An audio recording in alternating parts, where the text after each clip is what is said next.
Hi, it's Steve. We have been talking about the principal attraction at the pirate island of Bao Bay, and that is Gong Zhu's transformation. When last we left, we had been introduced to Gong Zhu. She sang us her song of introduction. We saw her transform from a woman in a flowing dress to the intimidating pirate queen that we know and love. And just as she finished her song, suddenly we were whisked out of the Hall of Mirrors and into an entirely new environment. This is the first realm of the Gossamers, and it seems that we are now suddenly outside in the middle of what looks to be a exotic jungly rainforest environment. Once again, this is the beauty of working in a virtual environment rather than building attractions for a real world brick and mortar park. You can go absolutely anywhere and do absolutely anything, and suddenly we're in the middle of a rainforest. We hear animal sounds. The air seems to be thick with mist and fog, but we can certainly make out the shape of a big temple-looking building. And as the fog dissipates, we see indeed it is an ancient temple. It looks part Aztec, part Gothic cathedral. We'll notice this as we go through Gong Zhu's transformation, this attraction, that it seems to borrow from all the world cultures. This attraction seems to belong to all the world in similar ways to the way that Cirque du Soleil does. Suddenly, though, our attention is stolen away from that temple we've been looking at because we hear a rustling close by us in the trees. And as we look to the tree nearest to us, its branches seem to unfold like a curtain. And there, sitting on a branch, we get to meet our very, very first Gossamer. You're going to like this guy. It's Miao Hou, the golden monkey. And the golden monkey, he's a playful, lovely guy, and his skin completely glows. It's shiny and golden. One of his superpowers is that he is his own light source. He can emit light without even the sun being around. He can also shapeshift. That's a pretty cool one too. He can melt and reconstitute himself, melt into any shape. He always keeps his golden skin look though. So when he shapeshifts, it's not like Mystique, it's more like the water in the abyss. Do you remember the water in the abyss where it could change shape, but it always looked like water? That's Miao Hou. He's a playful guy, like we said. He leaps off the branches. He flips and gymnastics. He's bopping around us. Suddenly he's right there at our feet. Then he's over by Gong Zhu, and he leaps into her arms. He looks up, and he completely melts into a puddle. And then suddenly he's back to himself. They sing their song together. This is Miao Hou's song of introduction that he sings with Gong Zhu. And when it's over, we hear a howl in the distance. And we look over, we see sort of a shadowy, but a blue powder misty shadow coming toward us. When it gets closer, we realize that's a wolf. That's our next Gossamer, Lang Wolf. Lang Wolf in his powder blue mist suddenly leaps and lands, and as soon as he lands on the ground, poof, he disappears. He dematerializes, and he pops up again somewhere else. Then he leaps again, disappears, and he pops up right in front of us.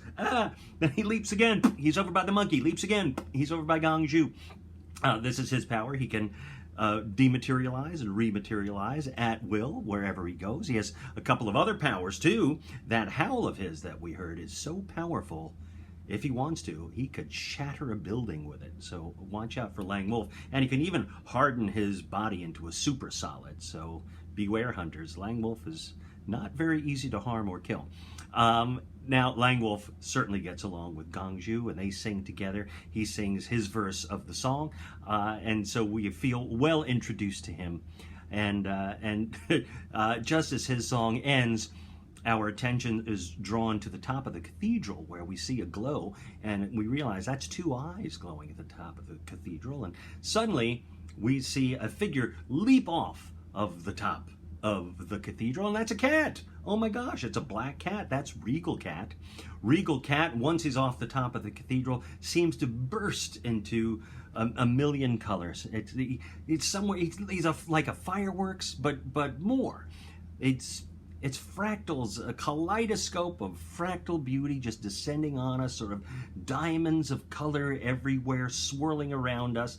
It becomes almost overwhelming, all of this color, till finally Gong Zhu says enough, and all of that color swirls and sweeps into a ball and goes zoop right back into Regal Cat. He seems pretty darn happy with himself. He leaps up onto Gong Zhu's hat and playfully takes his tail and makes a mustache over Gong Zhu's face. They sing a song together. It's Regal Cat's song of introduction, and when that's over, the Regal Cat bounds off and walks toward the tree line. Then suddenly we notice that right there at the tree line, at the base of the trees, he almost seems to disappear. He's a chameleon-like thing. He's suddenly blending in with the trees, almost like Predator. We can make out his outline, and he walks into the trees, and he's gone. Once he's gone, we don't have to wait long for our next Gossamers to appear. There's a glow in the stained glass window of the cathedral, the temple, and suddenly that glow and that stained glass seems to, is it moving? It seems to be fluttering a little bit, and suddenly, yes, it breaks into 100 tiny, beautiful Gossamer Butterflies, and they're flying up and around us, and they land on our shoulders, and they're everywhere to be seen. Then they fly up into the air, and they start making formations, and they turn themselves into shapes and into pictures. The last formation that they make is of a beautiful Chinese fan. It's high in the sky, and it floats down into Gong Zhu's hand. Gong Zhu's suddenly holding this Chinese fan. She knows what to do with it. She is one of the Asian pirates. She knows how to flip and open a Chinese fan. And you know what? Each time she does, the picture on the facade of the fan changes. So suddenly it's a waterfall, or a misty mountaintop, or a fleet of pirate ships. It's very, very beautiful. The Gossamers, of course, butterflies have no vocal cords, so Gong Zhu sings their song for them. We get a little verse for the butterflies as well. They sort of begin to dissipate, maybe dancing around us, landing on shoulders. The last thing we notice is at the cathedral, beautiful paper lanterns start to ascend into the sky. And just as they do, we find ourselves whisked out of this realm and back to the Hall of Mirrors. What's going to happen next?